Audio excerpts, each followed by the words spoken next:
இல்லை, இது பல முறை வந்து நாடாளுமன்றத்தில் எங்களுடைய தலைவர் அவர்கள் 2019, 2021, 22 இந்த காலகட்டத்தில் தொடர்ச்சியாக நாடாளுமன்றத்தில் வந்து அதானியினுடைய முந்திரா துறைமுகத்திலிருந்து எப்படி வந்தது என்கின்ற கேள்வியை கேட்கும் பொழுது அதற்கு அங்கே நித்யானந்த ராய் வந்து நாடாளுமன்றத்திலே பதில் சொல்லியிருக்கிறார்கள். மொத்தம் இந்தியாவில் 7 இடங்களில் இந்த மாதிரி போதைப் பொருட்கள் கைப்பற்றப்பட்டிருக்கிறது. அதில் ஒரே ஒரு இடம் தமிழ்நாட்டில் மட்டும்தான் கைப்பற்றப்பட்டிருக்கிறது. மற்ற 6 இடங்களும் குஜராத்திலும் மகாராஷ்டிராவிலும் கைப்பற்றப்பட்டிருக்கிறது என்று சொல்லியிருக்கிறார்கள். இதற்கு மரியாதைக்குரிய நிர்மலா சீதாராமன் அவர்கள் பதில் சொல்வது நல்லது.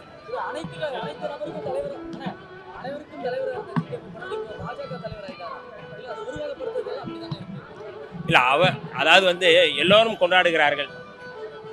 அவருடைய அரசியல் ரீதியான பழக்க வழக்கம், சித்தாந்த ரீதியாக அவர் வந்து எப்போதும் வந்து மதவாதத்துக்கு எதிரானவர் தான் மரியாதைக்குரிய ஐயா ஜி.கே. மூப்பனார் அவர்கள். அதே போல தான் மரியாதைக்குரிய அண்ணன் ஜி.கே. வாசன் அவர்களும் அப்படித்தான் மதவாதத்துக்கு எதிராக அவர் எப்பொழுதும் களமாடி வருபவர் தான். அந்த வகையில் தான் நாங்களும் அவரை அந்த அடிப்படையில் தான் நாங்கள் பார்க்கின்றோம். காமராஜர் அவர்களுடைய உண்மை தொண்டர் மரியாதைக்குரிய ஐயா ஜி.கே. மூப்பனார் அவர்களுடைய நினைவு நாள் இன்றைக்கு. இந்த நாளில் விடுதலை சிறுத்தைகள் சார்பில் அவருக்கு மலர் வளையம் வைத்து வீரவணக்கம் செலுத்துவதில் நாங்கள் கடமை கொள்கின்றோம்.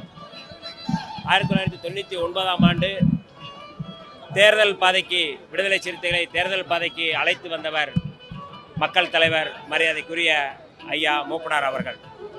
99க்கு முன்பு வரை விடுதலை சிறுத்தைகள் தேர்தல் புறக்கணிப்பு பாதையில் இருந்தோம். உங்களில் எவனும் யோக்கியன் இல்லை, எங்கள் ஓட்டு உங்களுக்கு இல்லை என்கின்ற முழக்கத்தை முன்வைத்து விடுதலை சிறுத்தைகள் களமாடி வந்திருந்த சூழலில் ஜனநாயக பாதையில் தேர்தல் களத்தில் எங்களுடைய தலைவர் எழுச்சி தமிழர் தொல்காப்பியன் திருமாவளவன் அவர்கள் மீது நம்பிக்கை வைத்து அவரை இந்த தேர்தல் களத்துக்கு அழைத்து வந்தவர் மரியாதைக்குரிய மக்கள் தலைவர் மூப்பனார் அவர்கள். இன்றைக்கு பலர் அரசியலில் பண்ணையார்த்தனம் செய்து கொண்டிருந்த பொழுது சும்மா சாதாரணமானவர்களே பண்ணையார்த்தனங்கள் செய்து கொண்டிருக்கிறார்கள்.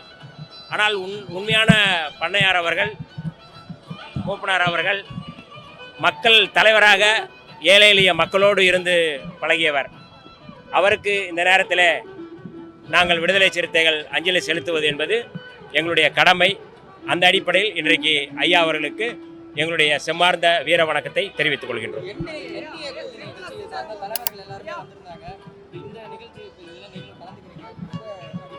இல்லை, இது அதை நான் சொன்னது போல எங்களை தேர்தல் புறக்கணிப்பு பாதையிலிருந்து தேர்தல் களத்திற்கு அழைத்து வந்தவர்.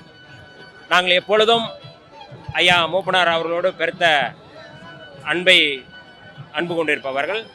மூப்பனார் அவர்களும் எங்களுடைய தலைவர் அவர்கள் மீது பெருத்த அன்பும் அக்கறையும் கொண்டவர். இந்த களத்திற்கு நீங்கள் வர வேண்டும் என்று நம்பிக்கை வைத்து அழைத்து வந்தவர். அந்த அடிப்படையில் தான் நாங்கள் வந்திருக்கிறோம்.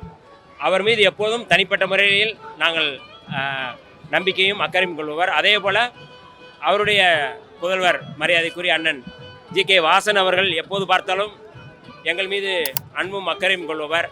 அரசியலுக்கு அப்பாற்பட்டு ஒரு நாகரிகத்தோடு ஒரு அரசியல் செய்பவர் அண்ணன் ஜி.கே. வாசன் அவர்கள். அவருடைய அன்பும் எங்களுக்கு எப்போதும் உண்டு. அந்த அடிப்படையில் நாங்கள் அரசியலுக்கு அப்பாற்பட்டு இந்த களத்திற்கு நாங்கள் வந்திருக்கிறோம்.